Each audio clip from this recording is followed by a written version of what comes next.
S'il suffit de menacer quelqu'un pour arrêter le projet alors qu'il a été décidé, on n'est plus en démocratie. Extrémiste, personne d'extrême droite écrivant sur des sites catalogués comme tels par ces personnes-là, Front populaire bien entendu. Une cible dans le dos d'un directeur d'école, j'étais vraiment tout seul. Je préfère éventuellement voir les critiques de certaines personnes plutôt que leurs condoléances.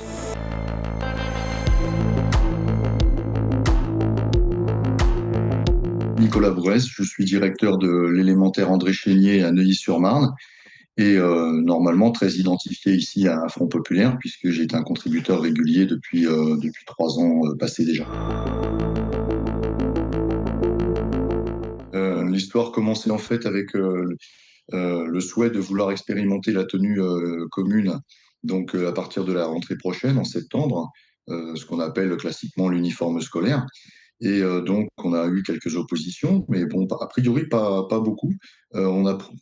On a lancé le processus de décision au niveau des parents d'élèves, au niveau des collègues après du conseil d'école entre janvier et fin mars.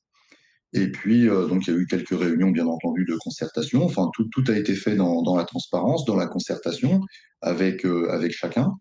Et le conseil d'école a voté favorablement l'expérimentation pour l'année prochaine, le 28 mars. Donc là, on se disait qu'on était a priori parti pour bien travailler et puis pour commencer à poser les choses, parce que pour l'instant, c'était juste un projet. Après, il fallait construire de manière à ce qu'il soit viable à la rentrée. Et donc, c'était le moment des vacances scolaires. Et au retour des vacances, le lundi 22 avril, donc la semaine dernière, il y a 10 jours maintenant, euh, j'ai reçu un SMS en milieu d'après-midi pour m'envoyer ce communiqué. Ce communiqué du comité de défense de l'école publique à Neuilly-sur-Marne, qui me mettait clairement en cause, qui m'affichait en tant qu'extrémiste, personne d'extrême droite écrivant sur des sites catalogués comme tels par ces personnes-là, Front populaire, bien entendu, causeur. Et donc, en prenant prétexte d'un extrait d'un texte qui avait été publié le 6 avril, où justement je relatais les différentes étapes qu'on avait parcourues avec les différents obstacles qu'il nous avait fallu franchir, ils prennent l'extrait de ce texte-là, d'une phrase, pour m'afficher en tant qu'anti-musulman. Voilà. Donc, une cible dans le dos d'un directeur d'école qui ne fait que participer à un projet ministériel. Alors, les informations sur ce collectif, a priori, non, je ne peux pas donner de nom ni dire de qui se cache derrière, même si, bon, j'ai quand même quelques, quelques idées par rapport à l'échiquier politique, hein, bien entendu. On sait très bien de quel côté viennent les remarques à ce niveau-là. Et puis, bon, c'est les accusations d'islamophobie, c'est toujours les mêmes. Donc, on peut imaginer chercher de ce côté-là. J'ai quelques oppositions aussi de certains autour de l'école, de certains syndicalistes, de certains parents d'élèves, mais bon, je pensais vraiment pas que ça pouvait aller jusque-là. Je suis pas du tout sûr d'ailleurs qu'eux pensent que les conséquences à leurs actes étaient aussi importantes. A priori, peut-être qu'ils sont manipulés par les premiers, on peut toujours l'imaginer. Ce que j'ai envie de leur répondre, c'est que du coup, bien sûr, ils me mettent en cause, c'est dangereux.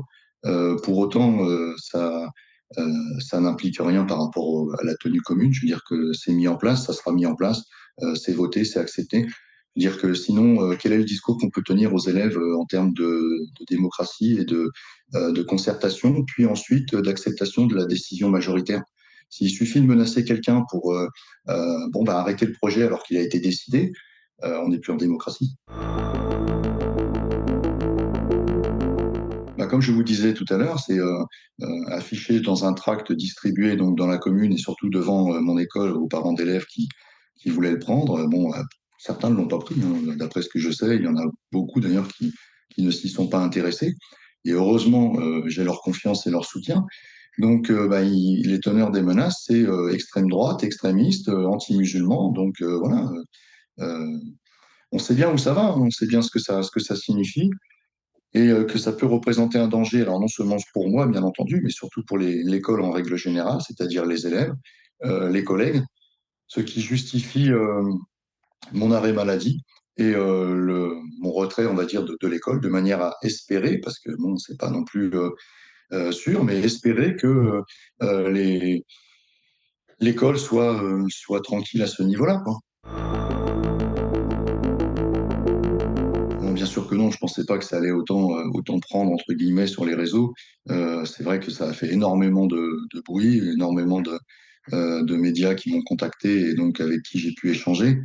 Bon, bah, quelque part, c'est rassurant quand même par rapport à la population générale. C'est rassurant aussi qu'on s'inquiète qu'un directeur puisse être menacé, qu'on puisse être menacé en plus pour mettre en place un projet ministériel. Donc, juste parce qu'on fait son travail enfin, le mieux possible. Donc là, c'est vrai que bon, non, je m'attendais pas à ça, c'est sûr. Je pouvais pas imaginer que ça allait faire autant de bruit, que tout de suite les différents médias allaient parler de mon histoire. Bon, alors quelque part, bon, ça présente, mais ça je l'ai fait consciemment. Ça présente aussi un certain danger parce que ça m'expose. Le signalement au procureur a effectivement été fait, hein, c'est tout à fait véridique, hein, par le DAZEN, le directeur académique de la DSDEN 93. Donc c'est l'inspecteur d'académie, si vous voulez, de toute la Seine-Saint-Denis. Donc il est responsable de l'ensemble du département, au niveau de l'école, bien sûr. Donc il a effectivement procédé au signalement au procureur de la République. Je l'avais demandé avec mon syndicat le mardi matin, donc le 23, et je pense que ça a été fait dans la journée du mercredi. En tout cas, ça m'a été confirmé mercredi midi. euh, et également jeudi, lorsque j'ai été déposé plainte, enfin un complément de plainte au commissariat, puisque j'y suis allé le mardi après-midi et j'y suis retourné le jeudi après-midi, suite à la diffusion justement du communiqué devant mon école. Et là, ça m'a été effectivement confirmé par rapport à ce signalement au procureur. Également, la demande d'autorité de protection fonctionnelle a été faite par les autorités compétentes. Et là, maintenant, j'ai la réponse. Effectivement, j'ai la réponse depuis mardi, donc avant-hier. J'ai la réponse comme quoi c'est accordé.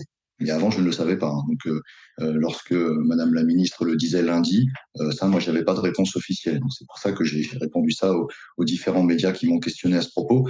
La réponse, je l'ai eue mardi après-midi. Par rapport aux forces de l'ordre, pour finir votre question, j'ai pas eu de contact particulier. J'ai pas, bon, après, ça veut pas dire que les forces de l'ordre n'ont pas tourné autour de l'école, n'ont pas patrouillé, etc. Mais moi, je suis pas en lien direct avec elles. Et pour l'instant, c'est ce qui a motivé aussi, ce qui a justifié ma médiatisation, c'est que le jeudi 25 et le vendredi 26 avril, donc la semaine dernière, je suis allé à l'école. J'étais pas très rassuré, comme vous pouvez l'imaginer. Je ne savais pas ce que j'allais trouver à l'école. Est-ce que j'aurais un comité d'accueil? Est-ce que j'allais réussir à assurer la sécurité de mes élèves, de mes collègues? C'était pas évident du tout. Et j'avais personne. C'est-à-dire que j'ai eu aucune équipe de l'Éducation nationale qui m'a aidé à gérer le relationnel, à gérer ça.